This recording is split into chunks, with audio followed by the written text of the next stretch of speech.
Mais ce n'est pas de la religion dont je vais vous parler aujourd'hui. C'est justement, je dirais, au-delà des clivages de toutes les religions, que je me situe aujourd'hui dans la défense de la foi qui est aussi la défense de la loi naturelle. Et lorsque le frère Thierry m'a invité à cette conférence ce soir, j'ai accepté avec joie, parce que le thème de la conférence était très clair et qui m'a fait penser qu'il ne donnerait lieu à aucune confusion, puisqu'il s'agissait de comment résister à la théorie du genre. Et ce titre m'a fait plaisir pour deux raisons. C'est que non seulement il n'était pas susceptible de déraper vers des considérations qui pourraient nous diviser, mais aussi parce que cet intitulé nous ramène justement aux moyens à mettre en œuvre concrètement pour arriver à un résultat qui soit comment résister. Bien, comme vous le savez, j'ai lancé une action qui est une action concrète et qui consiste en fait à dire, eh bien, retirons nos enfants une journée par mois de l'école. Cette journée, évidemment, est éminemment symbolique, mais elle porte en elle un message d'une efficacité redoutable contre le pouvoir, d'une efficacité redoutable, je ne le dis pas à l'égard d'une autosatisfaction ou d'un orgueil personnel que je voudrais défendre, mais parce que la réaction du pouvoir, effectivement, avec Dieudonné, on l'a critiqué, mais quand j'en suis arrivé à demander à Dieudonné de m'aider, que je salue au passage, c'est parce que ma stratégie était très claire, il fallait faire appel aux grands frères et aux grandes sœurs, parce que les parents s'étaient effondrés. Et j'ai demandé, pour l'avoir conçu, qu'un relais s'effectue au niveau des générations des 20-25 ans, et que là-dessus, Dieudonné pouvait jouer le rôle qui est le sien, puisqu'il est très écouté, justement, chez les grands frères et les grandes sœurs. Eh bien, lui, il n'a pas hésité une minute, il m'a dit oui tout de suite. Il m'a dit oui tout de suite. Et après, on pourra tirer à boulet rouge sur cet homme, dont le courage, une fois de plus, franchement, a été démontré. Je ne ferai pas plus d'éloges de la personne. La théorie du genre, je crois qu'à court et moyen terme, il n'y a pas mieux que les JRE. La preuve, c'est que rien ne s'est proposé, comme le soulignait Farida tout à l'heure, qui soit équivalent. Les JRE ont donc plusieurs mérites, à mon avis. Le premier, c'est de mettre un arrêt clair, immédiat à la protection des enfants. On ne veut pas que nos enfants reçoivent cet enseignement. Le moyen le plus simple, c'est qu'ils n'aillent pas le recevoir. Là, c'est clair, c'est efficace. Donc, un premier intérêt de JRE, c'est que, effectivement, ça soustrait les enfants à cet enseignement. Un deuxième intérêt, c'est que ça aide les parents à prendre conscience de leur responsabilité de premier éducateur de leurs enfants. On les mobilise, on leur donne de prendre conscience de cela et d'assumer leurs responsabilités. Un troisième intérêt, c'est qu'à travers l'exemple des JRE, ce devoir de responsabilité des parents est enseigné à la société et aux autres parents. Et quatrième intérêt, enfin, c'est que le gouvernement est obligé de prendre acte de cette volonté qui se manifeste de façon tout à fait évidente et concrète. Il y a tout le système marchand au niveau mondial qui a intérêt à détruire la nature. Lorsqu'on aura tué par exemple toutes les abeilles, qu'il y aura plus de pollinisation, alors il y aura un marché fabuleux à mettre en place pour polliniser de façon artificielle, avec évidemment des milliards à la clé. Il est intéressant que l'eau ne soit plus potable au robinet pour qu'on puisse vendre des bouteilles d'eau, n'est-ce pas? Et de même, il faut arriver à ce que tout ce qui est gratuit soit payant. Donc, il y a quelque chose de plus profond encore à mettre en œuvre, c'est une conversion personnelle de chacun d'entre nous vis-à-vis de cet état, de cet esprit qui vient de très loin et qui pousse à faire que l'homme soit une marchandise. J'appelle tous les gens vraiment à un réveil, parce qu'on ne peut pas accepter, si on est un homme et une femme digne de ce nom, moi j'ai pas d'enfant naturel, je vous dis la vérité, eh bien c'est pas pour autant que je me sens pas concerné par ce devoir que nous avons de défendre la vie, la moralité de nos enfants. Nous ne devons pas accepter que des pervers, parce qu'ils ont le pouvoir, pervertissent nos enfants. Et ne rien faire, c'est être d'accord avec ça. À l'aise vraiment avec une improvisation finalement orale. Donc j'ai d'abord écrit ce que vous m'excuserez parce que je dois malheureusement lire. Donc je vous avoue que même si depuis les années 70 je suis engagé... Oui, mais alors il y a un problème, c'est que vous n'allez pas répondre à ce qu'on a dit. Ah si, quand même. Ne vous en faites pas. Pardonnez-moi. Hein, non, mais ne vous en faites pas. Je vais faire remarquer parce que... Ne vous en faites pas, je traiterai vraiment ce que vous attendez. Mais vous n'y attendez certainement pas. Allez-y. Donc, même si je suis, depuis les années 70, engagé dans un militantisme pour l'égalité homme-femme, égalité pour le genre humain, je n'ai découvert la théorie du genre qu'au début de cette année. Je dis donc bravo à Madame Farida Belgoul et aux journées de retrait des écoles. C'est un vrai coup de maître. À son corps défendant, Madame Belgoul, fut désignée par tous les médias comme étant l'initiative de ces journées d'action. Et pourquoi alors ne me suis-je jamais intéressé à la théorie du genre, ou théorie du gender, comme vous l'appelez, cher abbé, comme écrivent aussi certains, pour rappeler que les premières études sur le genre nous sont parvenues des États-Unis, d'Amérique. Je crois que la raison en est toute simple. Je suis né, j'ai été élevé au Maroc jusqu'à l'obtention de mon baccalauréat. Je n'avais nullement besoin de théorie pour constater quelle était la répartition des rôles, des droits et de devoirs entre hommes et femmes. Et figurez-vous que, étant l'aîné de la famille, maman, une vraie femme à poigne, m'a mis à contribution pour l'aider à élever mes frères et sœurs. J'ai appris à les torcher, à les langer et à m'en occuper de bout en bout. Et lorsque maman n'était pas à la maison, bien sûr. Et par la suite, j'ai aussi appris à faire le ménage, à raccommoder et à effectuer d'autres tâches dévolues normalement au Maroc aux seules femmes. Et comme mon père était cuisinier, j'ai tout naturellement appris à faire la cuisine en l'aidant dans son café-restaurant. Donc, et aujourd'hui aussi, cela m'amuse au téléphone lorsque des gens perçoivent ma voix aiguë et me prennent pour une femme. Et c'est ainsi que l'année dernière, j'ai eu toute une conversation savoureuse durant laquelle mon interlocutrice me prenait pour Madame Ilout. Voilà le genre en pratique. Bon, et je crois que des fois, il est préférable d'arrêter l'argumentation comme je l'ai fait par écrit, et puis vous raconter des histoires. Je vous demanderai donc de laisser l'adulte en vous devenir enfant. En voilà donc une histoire qui, je l'espère, contribuera à vous édifier, comme on dit. Et bien sûr, vous savez bien, les histoires, ça peut avoir des ressemblances avec des gens bien connus, mais ce n'est que fortuit. Il y a très longtemps, dans un merveilleux pays, une grande dame avait courageusement décidé d'éduquer ses enfants toute seule. Elle refusait de les livrer à une école publique pourrie, ou bien à une école privée, elle aussi contaminée par une pernicieuse idéologie laxiste et libertaire qui sévissait au pays de la prospérité matérielle, arrivée après la libération par les Américains et nos autres alliés qui avaient envoyé leurs gosses au Casse-Pied. Et c'est ainsi que nos braves chérubins, enfin enfants de la grande dame, ont bien appris l'orthographe, le calcul, la rédaction, l'histoire, la géographie et leurs leçons de choses. Jamais maman ne leur avait parlé de genre, sauf en cours de grammaire et d'orthographe. Il y avait le masculin et le féminin, c'est tout. Ce n'est qu'une fois qu'ils se sont mis à apprendre l'allemand qu'ils surent ce qu'était le troisième genre, le neutre, le neutral, das Kind, l'enfant, en allemand, avec ses déclinaisons bien à lui, le neutre.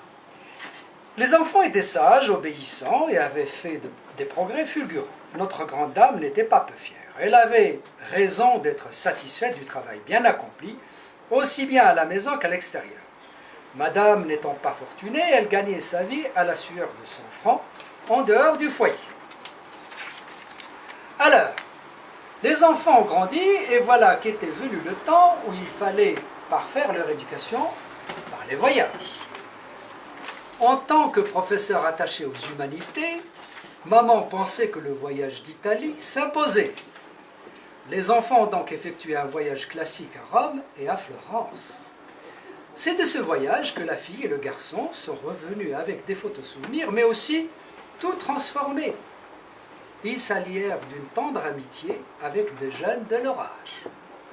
Gentiment, ils demandèrent à maman d'organiser une petite réception pour qu'ils présentent leurs 2 petits amis. C'était un David et une Catherine. Maman, toute heureuse, avait bien évidemment accepté de recevoir les petits amis de sa fille et de son fils. L'accueil était impeccable et les enfants tout à fait charmants, agréables.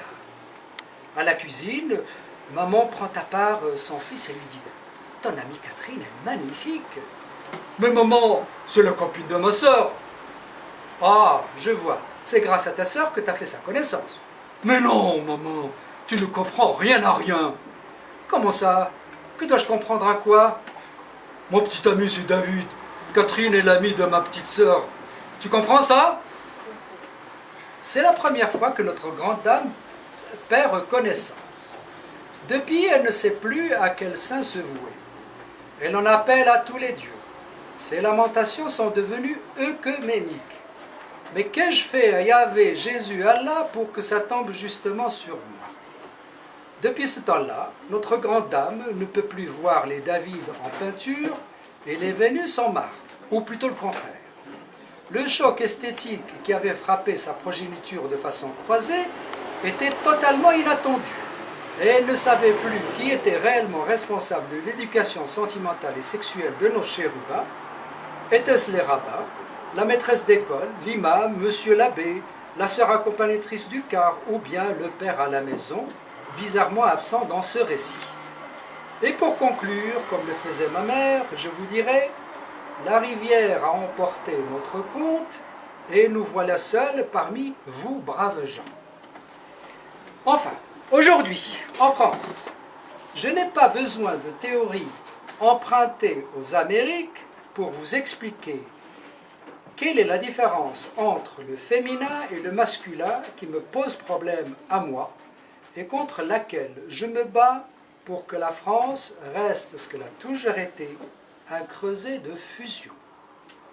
Ce creuset n'est rien d'autre que la matrice de nos mères. Je n'ai pas besoin de théorie américaine pour vous expliquer que la matrice de la musulmane est interdite à la reproduction avec des non-musulmans. 130 années passées en Algérie démontrent à qui aurait un voile sur les yeux que les non-musulmans qui s'étaient engagés à soi-disant respecter la musulmane, on l'a laissé confiner dans la reproduction à l'identique de musulmans et de musulmanes. L'Oumma, la nation islamique, grossit. La nation ouverte à la différence, y compris de culte, attend toujours. Après cette incursion, cette brève incursion outre-Méditerranée, revenons en France. Je vais donc vous parler d'amour comme élan du cœur, mais aussi comme acte de procréation qui a fait que nous sommes ici. La musulmane, celle qui vénère le Coran et Mahomet, n'a d'amour que pour les musulmans et pour les convertis bien circoncis. La ségrégation affective et sexuelle que pratique la musulmane à l'égard de ses concitoyens non musulmans n'est pas théorique, elle est pratique. Cette ségrégation immonde, instituée par le Coran et par Mahomet, et perpétuée par la musulmane, fonde une toute autre anthropologie. Et ce qui s'est bien installé en France et qui explique l'immigration en chaîne, une machine qui tourne toute seule, vu que le mariage au pays des parents ou même des grands-parents est toujours très fort parmi les Français d'origine turque, algérienne, marocaine, tunisienne et autres pays musulmans. Il n'y a qu'à se référer aux travaux de la démographe Michel Tribala. L'amour et le choix du partenaire, cet acte fondateur essentiel dans tous les sens du terme, fait la différence entre ce qui fait France, c'est-à-dire l'exogamie, il n'y a qu'à relire Renan, ce que c'est qu'une nation, et ce qui fait la Oumma, la nation musulmane où la reproduction dans l'entre-soi est reine. C'est cette reine de la ségrégation par le sexe et du rejet de l'autre totalement autre que je dénonce. Les scandaleux agissements d'une certaine frange LGBT, de Hollande et de sa clique, ne sont qu'éphémères feux de paille, une diversion pour disperser nos forces et nous détourner de ce qui se joue en France et qui s'est accélérée depuis que nous avons fait l'erreur d'accepter l'islam en tant que religion, alors qu'il est pure ségrégation et haute reproduction au détriment des nations qui font l'erreur de lui faire une petite place. L'islam, c'est-à-dire le Coran et Mahomet, l'a bien compris. En contrôlant le sexe de la matrice et le sexe et la matrice de ma mère, il prend le contrôle de toute la communauté qu'elle engendre. Et c'est ainsi qu'il garantit qu'elle restera inféodée et éduquée dans le respect du Coran et de Mahomet. Ceci n'est pas une théorie, c'est une pratique qui a démontré son caractère efficace tout au long de l'histoire. Il nous faut soit la combattre, ou alors elle défigurera définitivement et en très peu de temps le visage que nous connaissons à la France ou de la France. Ce qui m'étonne, c'est que chaque fois, nous trouvons des illusionnistes chrétiens dans ces mouvements soi-disant de convergence. Le père de l'homme et ses amis recouraient hier à une métaphore bizarroïde. La France, comme une mobilette, elle a besoin de mélange pour avancer. Sauf que ces indignés qui, soi-disant, vilipendent la ségrégation, ne nommaient jamais la musulmane qui, aussi bien en Algérie qu'en métropole, n'a jamais accepté le mélange des genres. Sa matrice est à tout jamais interdite à la GPA, c'est-à-dire à la gestation pour l'autre, totalement autre. La musulmane et sa progéniture savent parfaitement que l'islam est liberticide. Il interdit à la musulmane d'aimer qui elle veut. Que l'islam est ségrégationniste, préférence communautaire pour la reproduction dans l'entre-soi. Et que l'islam est très peu confraternel. Mais ils ne font que se plaindre de la ségrégation française. Voilà le terme de la pratique et non d'une théorie que je vilipende. C'est donc, je vais conclure pour vous dire que, bien sûr, j'encourage mes amis qui sont engagés dans les JRE et dans cette lutte contre la théorie du sexe à le faire. Mais pour moi, comme pour mes amis dans Riposte laïque, Résistance républicaine, il y a autrement plus urgent qu'il nous faut vraiment combattre. C'est l'islam et l'islamisation des esprits qui commence par l'hypocrisie, et c'est-à-dire le manque de courage de dire en face à l'autre ce qu'on en pense. Je vous demande, est-ce que cette hypocrisie ne vous a pas déjà gagné? Merci. Bon, je pense qu'il y aura des questions. J'interviens dans les classes pour vous expliquer comment je fonctionne. Donc je suis en permanence aux côtés des instituteurs, maintenant on dit professeurs des écoles. Je peux vous dire qu'il y a une faculté de résistance énorme, malgré toutes les idéologies, malgré tout le pédagogisme. Vous parliez de la réforme Jospin, des IUFM, du jargon jargonnant, de Mérieux, du cataclysme, du rebut de la syllabique. On est d'accord sur tout ça, c'est catastrophique. Je veux vous dire que pendant toute ma carrière, j'ai vu des enseignants qui, en cachette, apprenaient à lire et à écrire aux enfants et à compter avec les bonnes méthodes et qui arrivaient à les hausser au bon niveau. J'ai vu il n'y a pas longtemps un collègue instituteur qui, en CM2, tous les ans faisait faire la dictée du brevet de l'année précédente à ses élèves. Ils avaient tous entre 12 et 18 sur 20, qui faisaient faire de la grammaire, qui faisaient faire de l'analyse logique, de la conjugaison. Il y a une faculté de résistance énorme. Vous parlez aux enseignants, la majorité d'entre eux sont des femmes. Moi, enseigner des horreurs pareilles, moi je suis maman, moi j'ai des enfants. Non, non et non, jamais. Alors on fait semblant pour avoir sa note parce que l'inspectrice va passer, mais par derrière, on n'en a rien à foutre, on vous hégémonie le truc et on continue à enseigner correctement les choses aux enfants en bon père de famille, même si la notion a été rayée. Mais c'est toujours vrai. Il faut faire confiance à la faculté de résistance des citoyens, et j'emploie à dessein le terme citoyen, même si ça peut en défriser quelques-uns. Il n'y a pas longtemps, j'ai lu le livre magnifique de Bled, vous savez, le fameux Bled, Oui, voilà. qui a orné nos tables exactement. dans des colliers. Monsieur Bled a écrit un livre qui s'appelle, il est mort maintenant dans les années 80, J'avais 1 an en 1900. Monsieur Bled a raconté son enfance, a raconté sa vocation d'instituteur, a raconté comment il a transmis les connaissances avec joie, avec passion, avec une ferveur toute religieuse, alors que c'était un vrai hussard. Comment la République a permis à des enfants de pouvoir aller à l'école, de s'instruire, de grandir et d'être dans des valeurs. Monsieur parlait de maçonnique avec mépris tout à l'heure. Non, il n'y a pas d'histoire de maçonnique et de tout ça. Simplement pouvoir donner à chacun la possibilité de s'instruire et dans des valeurs qui valent les valeurs chrétiennes parce qu'elles sont imbibées de ces valeurs chrétiennes. Elles sont imbibées des valeurs grecques, des valeurs romaines, elles sont imbibées de tout cela. Laissez-moi terminer. J'ai droit moi aussi d'être passionnée. Madame Belgoup, sur Radio Courtoisie, il n'y a pas longtemps, a dit que les parents qui envoyaient leurs enfants à l'école, maintenant, c'était comme en Thaïlande, les enfants qui conduisaient aux touristes leurs gosses pour les vendre en prostitution. Vous avez dit ça, madame. Peut-être c'était dans le feu de l'action. Mais vous l'avez dit. Je trouve que c'est quand même exagéré, permettez-moi de le dire. L'école de la République a été dévoyée, il faut être vigilant, nous sommes d'accord. Mais le substrat, le fond, la passion qu'ont les enseignants pour encadrer des enfants de plus en plus difficiles pour maintes raisons.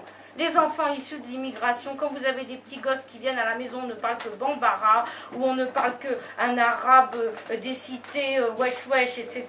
Évidemment que c'est très difficile, évidemment qu'on a fait des concessions, évidemment qu'on s'est couché, qu'on a préféré ne pas enseigner certaines matières pour que, n'est-ce pas, pour complaire dans le sens du poil. Évidemment qu'on a laissé de l'iniquité et la violence rentrer dans les écoles. Là, la faute est à l'État qui n'a pas été assez ferme. L'école doit être un sanctuaire. Rien d'autre que la connaissance doit rentrer dans l'école. Voilà ce que j'ai à dire. Et je pense que notre école peut être absolument sauvée parce que les enseignants ont une vocation. C'est vraiment d'aider les enfants et de les conduire à la connaissance. On a voulu faire de l'école un espèce de socle de compétences à la con. La compétence, c'est un jargon de l'entreprise. On a marchandisé l'école, on a voulu ouvrir l'école sur l'extérieur. On en a fait un boxon innommable. Là-dessus, je vous suis totalement. Mais il reste, je vous assure, moi je connais des enseignants qui sont absolument passionnés par ce qu'ils font et qui donnent tout ce qu'ils peuvent pour que les enfants s'en sortent. Donc arrêtons de cracher sur cette école républicaine qui est quelque chose de magnifique et qui a fait un travail. Lisez J'avais 1 an en 1900 de M. Bled. C'est une merveille. Et il y a plein d'enseignants qui sont dans cette ligne. Je vous assure, malgré tout ce qu'on peut critiquer, malgré toutes ces réformes Jospin et compagnie, malgré le fait qu'on se couche devant les communautaristes, qu'on se couche devant des choses abjectes et innommables. Qu'est-ce que c'est que l'enseignement de la théorie du genre? Oui, il y en a, vous avez le SNU-IPP qui s'est mis là-dedans, mais les gens se moquent de ça, les enseignants se moquent de ça, ils envoient ça d'un revers de main. Alors il y a 4-5 Pékins abrutis, gauchos et tout qui foncent là-dedans, mais alors c'est relayé par fenêtre sur cours, le torchon, la publication qu'on trouve dans les salles des maîtres. Qui lit ça? Moi, je lis ça pour critiquer et à la limite peut-être même pour faire un petit papier sur riposte laïque. Pourquoi pas, maçonnique, comme vous disiez tout à l'heure, voilà. Bon, est-ce que je suis maçonnique, moi? Non, pas du tout. Je critique ce qui est critiquable, mais l'école est une merveille et il faut la sauver. Notre école républicaine doit être sauvée et sauvable. Et même s'il y a une école catholique, très bien, mais arrêtons de dénigrer complètement. Vous parlez des quartiers populaires, vous avez réussi à mobiliser qui? Vous avez mobilisé des femmes maghrébines empaquetées, en voile, des pieds à la tête. J'ai vu vos vidéos, je suis allée sur votre site, je suis allée voir tout ça. Les quartiers Alors qu'est-ce qu'il y a dans les quartiers populaires? Encore un jargon de 9 langues. C'est quoi les quartiers populaires? C'est des quartiers où il y a 90% de gens issus de l'immigration, dont la majorité d'entre eux ont la tronche farcie par le Coran. Qu'est-ce que vous faites contre les écoles coraniques qui pourrissent? Laissez-moi finir. Qu'est-ce que vous faites contre les écoles coraniques qui pourrissent bien plus? Non. Si, c'est le sujet, je finis là-dessus. Qui pourrissent bien plus la tronche des enfants que la théorie du genre. Qu'est-ce que vous faites contre Bon, ça? je voudrais dire un mot. Je me comporte avec politesse et convivialité et courtoisie, qui est une politesse, une convivialité et une courtoisie que je dois à chacun d'entre vous. Quel que soit ce que vous pensez, la façon dont vous concevez l'univers. Je ne me suis pas permise de ricaner pendant votre propos et je vous demanderai de respecter la réciprocité qui est la base du dialogue. On ne peut pas proposer le dialogue et faire de l'ironie parallèlement. C'est antinomique. Je vous respecte, je vous demande la réciproque. Madame, premièrement, vous me faites tenir un propos que je n'ai jamais tenu. D'ailleurs, entre parenthèses, en parlant de politesse, moi, mon père m'a très bien élevé. Très bien élevé. Je n'ai jamais insulté quiconque dans l'espace public. Ce n'est pas le cas de Madame Tassin qui m'a traité de garce et qui ne m'a jamais vue. Je parle de la politesse et de la responsable de votre organisation qui s'est permise de m'insulter de garce sur la place publique alors que je ne connais pas cette dame. Donc je pense que ce n'est pas le moment de se comporter de cette façon-là. On ne peut pas d'un côté m'appeler au dialogue et d'un autre côté, dans le cadre d'un rassemblement public, m'interpeller la belle goule cette garce. Moi je ne l'ai jamais fait, ni à 5 ans, ni à 15 ans, ni à 40 ans et encore moins à mon âge, à 56 ans. Ça c'est une parenthèse par rapport au comportement de monsieur Pascal Ilout à côté de moi qui fait beaucoup de grimaces quand personnellement, quand il s'exprime, je garde le maintien qu'il convient au respect que je dois à cette personne humaine. Ça manque un peu d'éducation. Voilà, ça manque un peu d'éducation et revenons pas là-dessus, la parenthèse est close. Vous me faites tenir un propos que je n'ai jamais tenu lorsque vous dites que je prétendrais que ceux qui conduisent leurs parents à l'école aujourd'hui, c'est la même chose que ceux qui ont conduit... Est-ce que je vous ai interrompu? Non, mais vous l'avez Non. dit. Alors vous attendez que je termine. Bon, ah, c'est facile. Non, je Madame, l'avais je ne dit. vous ai pas interrompu. laissez-la Vous parole. avez pu dire tout ce que vous avez voulu dire. Tout ce que vous avez voulu dire, je n'ai pas fait la moindre interruption. Donc, je dis, vous me faites porter un propos que je n'ai pas tenu, qui ressemble à ce que j'ai dit, mais qui n'est pas ce que j'ai dit. Ce que j'ai dit exactement et que j'ai dit partout. Et de nombreuses conférences l'ont enregistré, peuvent donc en rapporter l'image et le son. J'ai dit que je comprenais mieux maintenant comment des phénomènes de parents qui livraient leurs enfants, à la pédocriminalité dans des pays comme la Thaïlande, pouvaient avoir lieu du point de vue du profil psychologique, puisque je découvrais ici en France ce même profil psychologique à l'égard de la théorie du genre, toute proportion gardée bien évidemment. Je n'ai pas du tout fait l'analogie à 100%. Ceci étant, j'assume devant vous aujourd'hui, madame, que si nous laissons entrer le lobby LGBT, eh bien nous en serons réduits à l'état effectivement de pays qui livrent leurs enfants, comme c'est le cas dans différents endroits de la planète. Donc je ne l'ai pas encore dit comme vous l'avez dit, mais je suis prêt de le dire en effet. Donc là-dessus, j'assume parfaitement ce qui fonde l'action que j'ai lancée. Deuxièmement, vous êtes enseignante, et je suis enseignante, je suis titulaire. Je suis titulaire dans les lycées que j'ai choisis et qui sont les lycées professionnels de la banlieue, en l'occurrence parisienne, mais j'aurais pu aussi aller tout à fait ailleurs. Et j'ai une expérience en Égypte dans les quartiers chics, des quartiers expatriés qui ont scolarisé des enfants des classes moyennes supérieures, qui vient confirmer mon expérience des quartiers populaires, comme vous le dites. 25 ans, je crois, que je suis maintenant enseignante. Les résultats, madame, dont vous parlez, je ne les ai pas vus. Alors, suis-je la seule à dire aujourd'hui que les enfants, à partir de la 6e dans les évaluations en France, sont apparus comme étant incapables d'une maîtrise conséquente de la langue écrite et orale et du calcul de base mathématique. La France est classée parmi les derniers, c'est pas moi qui ai fait ce classement, ni mon père, ni ma mère. D'autre part, vous avez une multitude de publications, de personnes d'ailleurs qui se sont repenties à l'intérieur de l'éducation nationale et qui montrent comment l'école d'aujourd'hui, d'après 68 en particulier, car vous confondez les époques, les choses ne sont pas ce qu'elles ont été. Donc, depuis 68, nous avons affaire dans l'école à un mouvement de dégradation, de transmission des connaissances.